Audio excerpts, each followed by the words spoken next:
Assalamualaikum warahmatullahi wabarakatuh. Tabi pun bertemu dengan saya, Tanto Pratondo Utomo, dalam mata kuliah Perencanaan dan Pengendalian Produksi.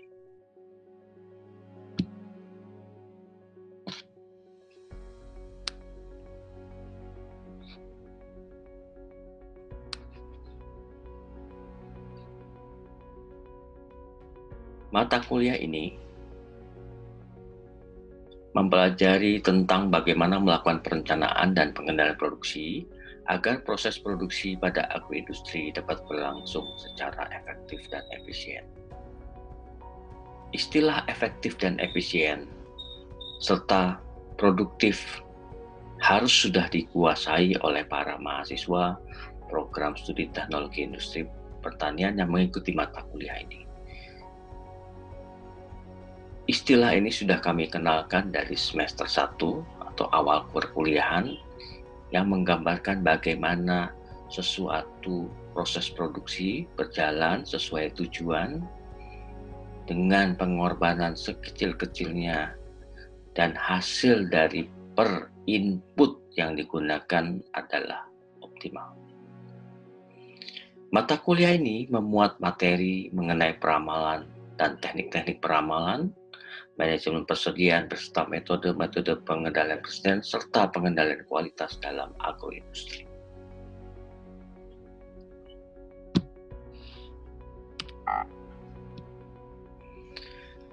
Capaian pembelajaran mata kuliah perencanaan dan pengendalian produksi adalah setelah mengikuti mata kuliah ini diharapkan mahasiswa mampu untuk menjelaskan prinsip-prinsip dasar dari perencanaan dan pengendalian produksi, memahami prinsip dasar dari peramalan, mampu mengimplementasikan teknik-teknik peramalan, memahami prinsip dasar dari manajemen persediaan, mampu mengimplementasikan metode-metode dalam pengendalian persediaan, serta dapat melakukan kontrol kualitas dalam agroindustri.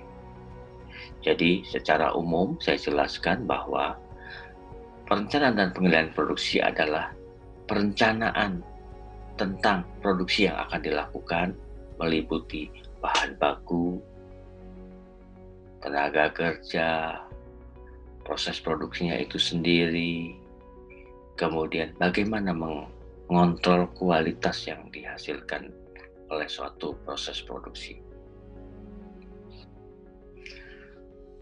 Bahan kajian atau materi pembelajaran mata kuliah ini adalah pengantar perencanaan dan pengendalian produksi yang meliputi definisi, tujuan, dan ruang lingkup. Selanjutnya adalah perencanaan produksi yang meliputi perencanaan agregat, perencanaan kebutuhan material, sumber daya, dan distribusi. Selanjutnya tentang peramalan yang meliputi pengertian, tujuan, konsep dasar, prinsip-prinsip, karakteristik, pola data, dan metode peramalan. Lebih lanjut adalah metode peramalan time series yang meliputi single moving average, double moving average, single exponential smoothing, double exponential smoothing, dan triple exponential smoothing. Dipelajari juga tentang metode peramalan regresi yang meliputi regresi linear sederhana, regresi berganda, dan regresi dengan deret waktu. Selain itu, dipelajari tentang metode peramalan Bock-Jenkins atau ARIMA.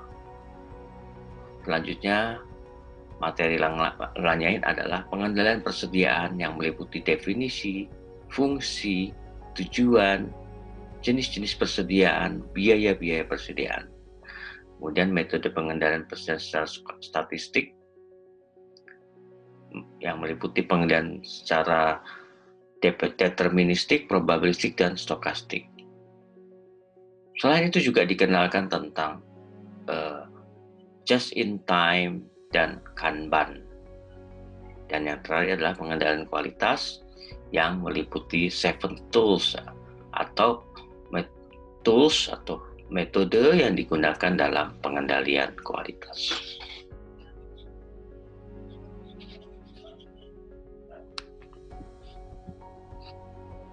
Dosen pengampu mata kuliah ini adalah Saya sendiri Dr. Insinyur Tanto Pratondo Utomo MSI selaku penanggung jawab mata kuliah. Kemudian Dr. Erdi Suroso STP MTA selaku anggota 1 dan Ibu Pramitasari Anung Putri STP MSI selaku anggota 2. Sekarang kita beranjak pada pertemuan 1 berupa materi pengantar atau overview tentang mata kuliah perencanaan dan pengendalian produksi. Capaian pembelajaran yang diharapkan setelah mendapatkan materi ini adalah para mahasiswa mampu memahami ruang lingkup perencanaan dan pengendalian produksi.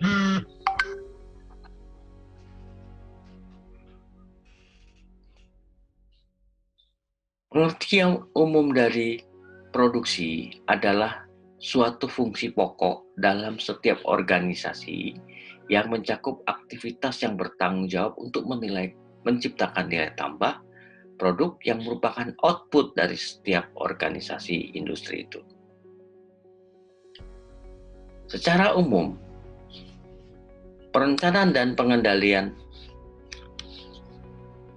produksi dapat diartikan sebagai aktivitas merencanakan dan mengendalikan material masuk, mengalir, dan keluar dari sistem produksi sehingga permintaan pasar dapat dipenuhi dengan jumlah yang tepat, waktu penyerahan yang tepat, dan biaya produksi yang minimum. Sejak awal saya selalu mengenalkan tentang istilah QCD ya, atau Quality, Cost, dan Delivery Time. Quality terkait dengan kualitas dari produk yang dihasilkan, termasuk juga di sini adalah kuantitinya. Cost adalah terkait dengan biaya produksi yang minimum dan harga yang reasonable, serta delivery time adalah kecepatan waktu penyerahan, atau dengan kata lain dapat juga tidak terlambat masuk ke pasar. Sehingga dengan menerapkan istilah QCD itu kita diprediksi dapat memenangkan persaingan pasar.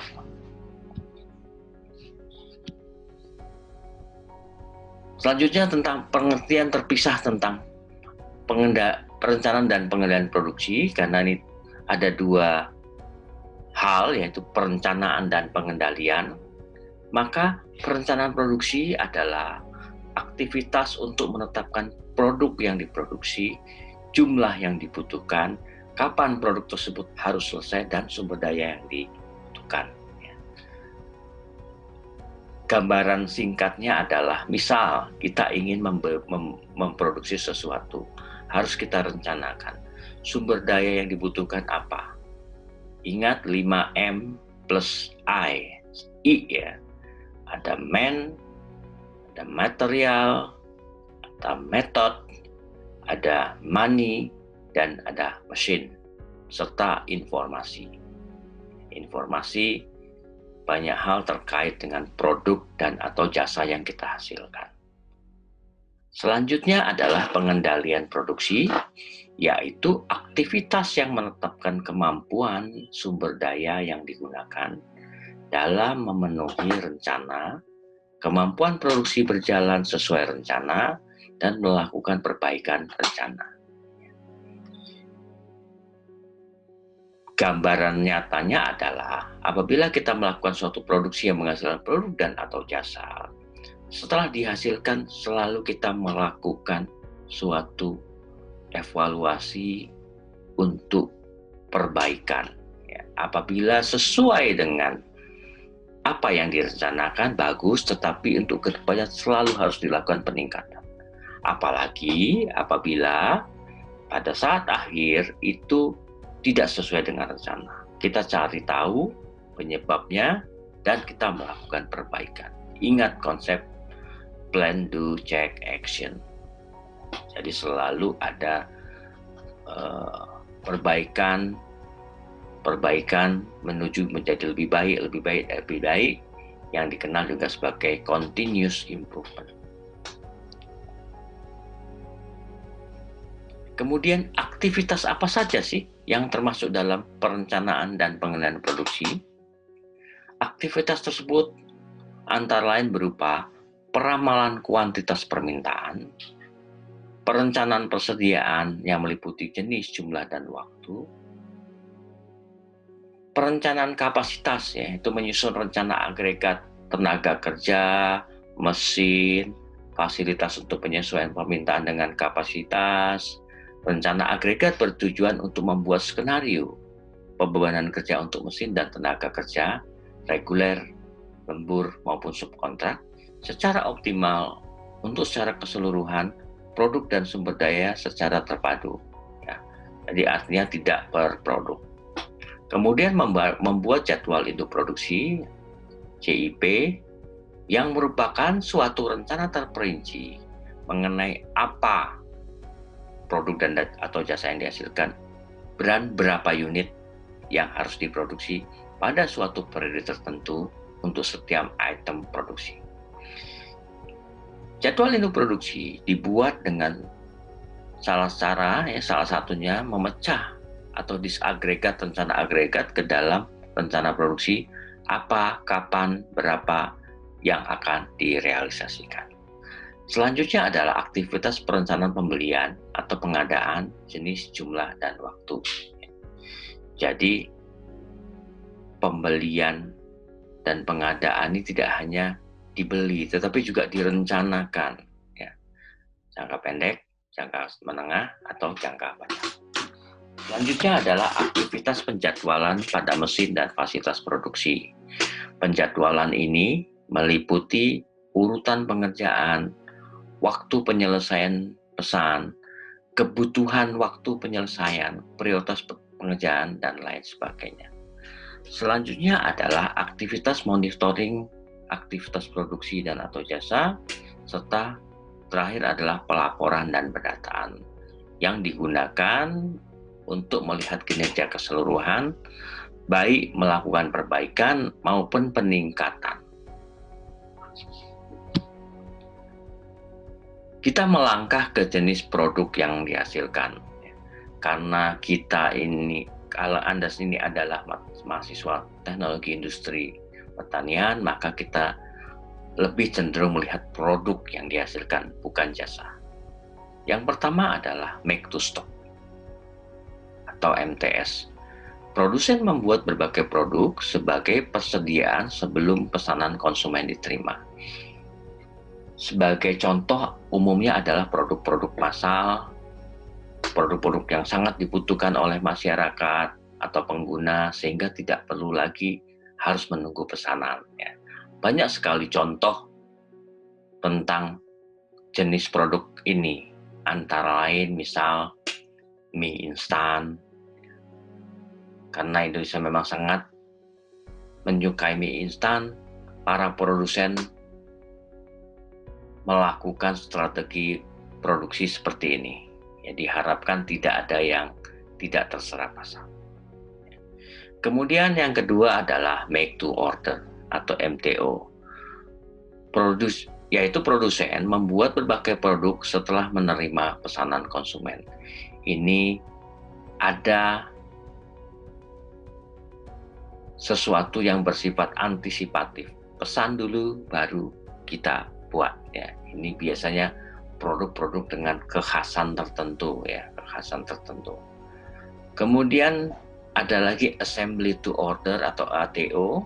Produsen membuat desain standar dan modul operasi standar dan merakit menjadi produk berdasarkan kombinasi dari desain dan modul standar tersebut berdasarkan pesanan konsumen, ya. Kalau contohnya ini misalnya karena ada part-part, ya. Misalnya Anda membuat suatu produk makanan yang ada dasarnya, ingin ditambahkan apa, ya. Kemudian diproses seperti apa yang berbeda, ya, dengan ada beberapa perbedaan atau variasi, itu salah satu contohnya. Jadi misalnya martabak ada dasarnya, kemudian ada istilahnya adonan dasarnya, topping dasar, kemudian ada topping ekstra. Jadi semua sudah disiapkan, tinggal membuat martabaknya secara standar, kemudian ditambahkan sesuatu yang standar, tinggal konsumen mintanya seperti apa. Ada ditambahkan itu, tambahkan ini. Berbeda dengan konsumen yang lain, mungkin hanya 2 atau malah 4 dan seterusnya. Kemudian jenis produk yang keempat adalah engineer to order atau ETO, yaitu produsen membuat pesanan yang dimulai dari rancangan atau rekayasa. Ini memang benar-benar yang sifatnya customize ya, sangat spesial ya. Ini biasanya untuk sesuatu yang bukan berharga murah ya. Misal desain yang tidak ingin ditiru oleh orang lain. Nah, ini bisa dikategorikan sebagai ETO. Kemudian kita melihat sekilas perancangan produk. Pada dasarnya, manusia selalu berusaha menciptakan sesuatu berupa alat dan atau benda, rancangan atau desain untuk memenuhi kebutuhannya. Dengan kata lain, rancangan atau desain berorientasi kepada keinginan dan kebutuhan pelanggan.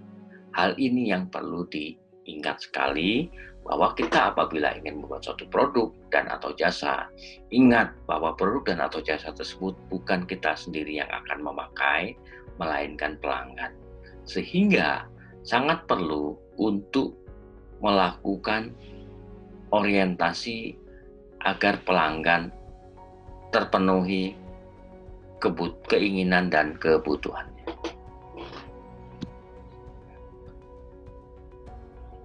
Berikut adalah gambaran tentang perancangan produk dan siklus hidupnya.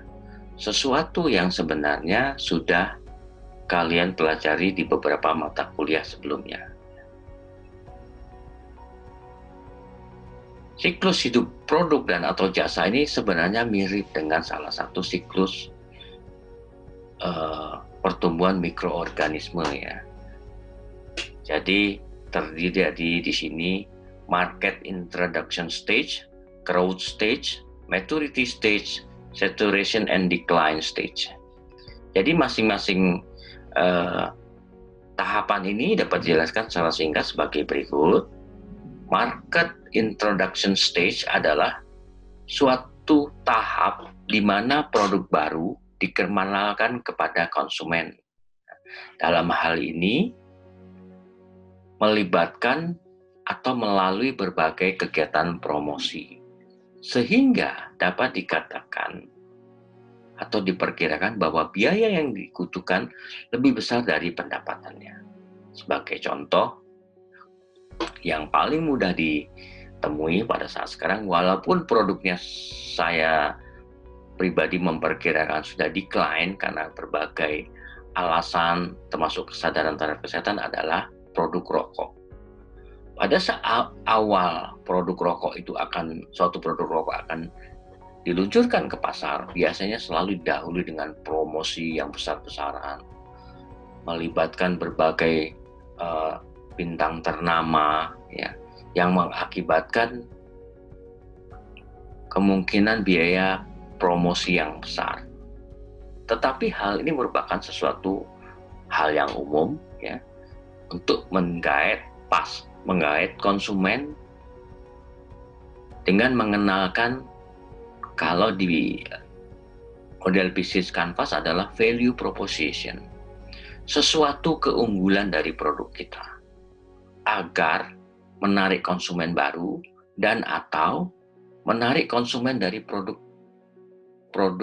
sejenis yang merupakan kompetitor. Selanjutnya produk akan memasuki growth stage apabila sudah survive dari market introduction stage, di mana produk tersebut akan mengalami pertumbuhan dan penjualannya meningkat pesat akibat respon positif konsumen. Dengan value proposition yang dimiliki oleh suatu produk, maka konsumen akan tertarik bertambahlah pengguna, baik pengguna baru maupun pengguna yang merupakan pengguna produk kompetitor. Setelah itu, produk dan atau jasa akan memasuki maturity stage, di mana produk mulai mengalami kejenuhan yang antara ditandai promosi mulai tidak mampu meningkatkan penjualan. Ini sesuatu hal yang wajar ya, apabila sudah tercapai keinginan dan kebutuhan dan keinginan, biasanya pelanggan mempunyai hal lain, kecuali pelanggan-pelanggan yang memang sudah terpuaskan kebutuhan dan keinginannya oleh produk tersebut. Tapi kami perkirakan atau saya perkirakan tidak akan banyak konsumen yang dalam tipe ini. Kemudian produk akhirnya memasuki saturation and decline stage, di mana produk mulai mengalami kemunduran dan berpeluang menjadi akhir masa produk apabila tidak melakukan inovasi. Ya, ini beberapa kita temui di pasaran yang akhirnya menghilang, baik dalam waktu cepat maupun waktu yang lama. Atau konsumen penggunanya itu tidak banyak, melainkan hanya konsumen-konsumen setia ya. Sebagai contoh, pada saat ini mungkin kita jarang lagi menemui pengkonsumsi rokok yang kretek ya, karena memang karena alasan kesehatan itu penggunaan atau konsumsi rokok kretek itu sudah sangat jauh berkurang karena alasan kesehatan ya. Tapi ini prediksi saya pribadi. Demikianlah materi pertemuan 1 mata kuliah perencanaan dan pengendalian produksi. Apabila kalian ingin mengeksplor lebih lanjut tentang materi awal, Anda dapat mencari pustaka seperti yang sudah saya tuliskan pada slide ini. Terima kasih atas perhatian para mahasiswa sekalian. Saya Tanto Pratondo Utomo pamit undur. Kita bertemu kembali di materi yang lain pada mata kuliah ini. Terima kasih. Assalamualaikum warahmatullahi wabarakatuh.